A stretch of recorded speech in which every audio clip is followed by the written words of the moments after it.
I wanted to go back as well. A number of months ago, you spoke with a Sports Business Journal about that you were going to be sitting down with Jimmy Pitaro and talking about the future at ESPN beyond 2025. That was several months ago. At this point, are you still in the midst of like early negotiations, and are you envisioning post 2025 and ESPN being a big part of those? Yeah, our deal is coming up, and yeah, I believe that talks will begin here with ESPN within the next 3 or 4 months.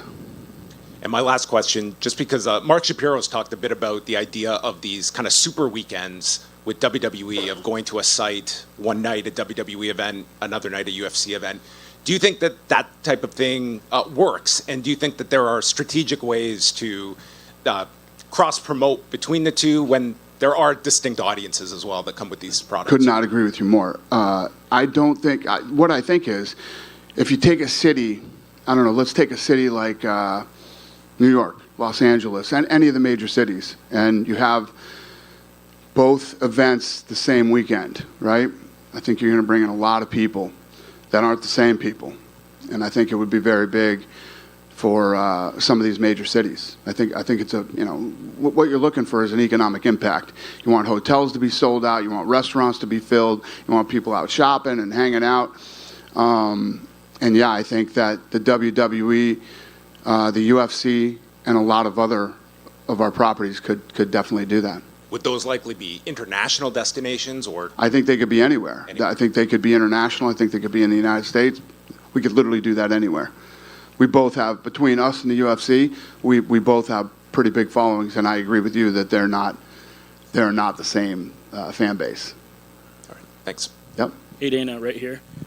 You watched some local Canadian MMA last night at the Unified event, and from all accounts, it was a strong card. But however, in light of, you know, a rough night for Canadians in the UFC tonight, what do you think needs to happen for another Canadian for Canada to get another title contender? Is there anything we can pinpoint?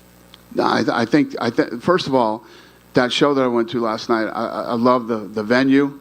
I mean, we're driving in all these back alleys and shit, and I'm like, what is this fight club we're going to here?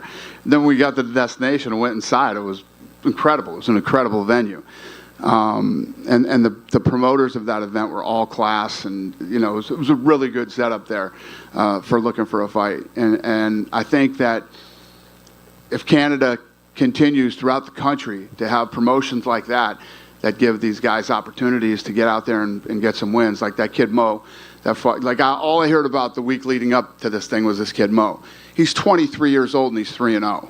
You know, I get it. You're excited. You got a kid that looks like he's got, but that kid, he needs time. I told him last night, don't listen to anybody telling you, you know, take your time. You're 23. You got nothing but time. And, you know, we'll see what this kid's got in another, you know, a year or so. Probably have 3 or 4 more fights. And if he's 7-0 and continues to do this, then yeah. But it's about having these smaller promotions in this country and putting on fights as many times as they can a year.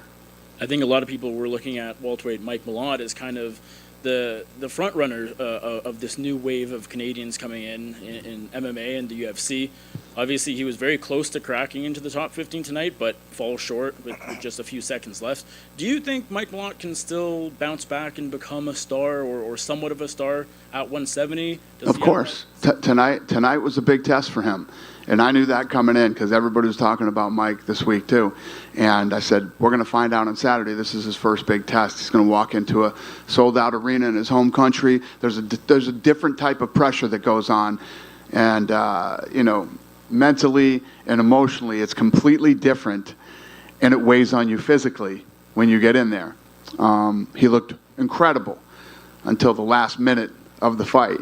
And unfortunately, that's how it turned out for him. But he'll learn from this, he'll grow from this, and we'll see where he goes. But this doesn't mean he can't be a star in Canada. Yeah.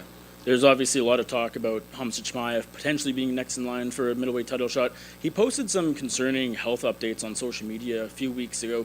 Seems like he's okay. I mean, now he's obviously calling to fight at UFC 300. But do you know for sure, do you have any sort of official update on where he's at? Yeah, it's weird. He did get very sick. And, you know, I know he's better. I don't know if he's let's fight in 300 better, but we'll see. Yeah.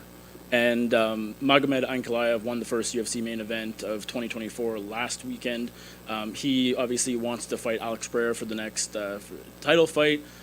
Jamal Hill he says he's been promised that next title fight when he's ready to go. Any idea which way you guys will go there? No. Oh, okay. Thank you. All right. We good? Go ahead, sir. How are you?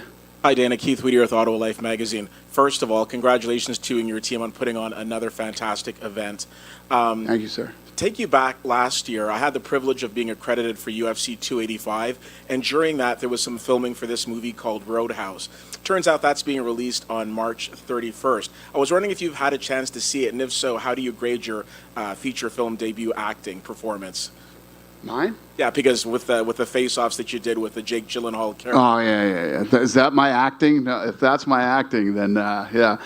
No, I don't act. I haven't seen it yet. We have it at the office, but I haven't seen it yet. I need to watch it, but I haven't. Okay. And I'd be remiss if I didn't ask. I noticed it was a bit of a costume change. Before you skip town, are you thinking of going skiing tonight? No, I'm going right to the plane and going home, man. Yeah. Fair enough. I had to get the hell out of that suit. It was driving me crazy. You going with me? Just one real quick, actually, Dana. Yeah. Since it's on the topic of Roadhouse, that leads to Conor McGregor. Can you clarify what's going on with him? Because he announced that he's fighting June 29th. Obviously, nothing official has come from the UFC. Right. Is that what you guys are leaning towards? I know you made some comments this week, too, in an interview, I think, with Sportsnet, and maybe it was taken a little bit out of context in terms of like the clarity. So where do things stand with Conor right now? Is he fighting in June? No. When Conor's ready to fight, we'll announce it. That's what we do. June is a possibility, though? I don't know. Okay. Good? What's up, buddy? I just want to say thank you so much for putting it all out. I mean, a lot of that. I really appreciate it. Thank you, buddy. Thanks for coming. Have a good night.